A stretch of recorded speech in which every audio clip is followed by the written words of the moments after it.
অধ্যাপক ইউনূস স্টারলিংক পরিষেবার সম্ভাব্য প্রত্যাবর্তনের জন্য ইলন মাস্ককে বাংলাদেশ সফরের আমন্ত্রণ জানান।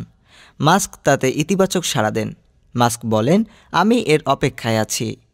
প্রধান উপদেষ্টা অধ্যাপক doctor Mohammad Yunus SpaceX, Tesla ও এক্সের মালিক ইলন মাস্কের সঙ্গে একটি ভিডিও আলোচনায় ভবিষ্যৎ সহযোগিতার ক্ষেত্র অন্বেষণ এবং বাংলাদেশে স্টারলিংক স্যাটেলাইট ইন্টারনেট সেবা চালুর বিষয়ে বিস্তারিত আলোচনা করেছেন।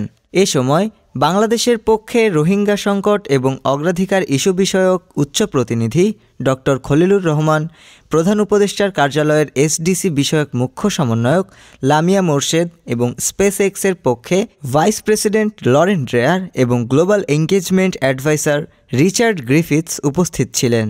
অধ্যাপক ইউনূস বলেছেন, বাংলাদেশের অবকাঠামোতে স্টারলিংকের সংযোগ লাখ লাখ মানুষের জন্য নতুন সুযোগ তৈরি করবে এবং দেশকে বিশ্বব্যাপী ডিজিটাল অর্থনীতিতে আরও ঘনিষ্ঠভাবে সংহত করবে। তিনি বাংলাদেশ এবং বিশ্বের অন্যান্য অঞ্চলে প্রযুক্তিচালিত সামাজিক ও অর্থনৈতিক প্রবৃদ্ধির পূর্ণ সম্ভাবনা উন্মোচন করতে মাস্কের সাথে কাজ করার আগ্রহ প্রকাশ করেন। অধ্যাপক মোহাম্মদ ইউনূস আরও বলেন, স্টারলিংক হবে গ্রামীণ ব্যাংক এবং গ্রামীণ ফোনের একটি সম্প্রসারণ, যা গ্রামের নারী ও যুবকদের বিশ্বের সাথে সংযুক্ত করার পথপ্রদর্শক হতে পারে। ডেস্ক রিপোর্ট, আজ বার্তা, ঢাকা।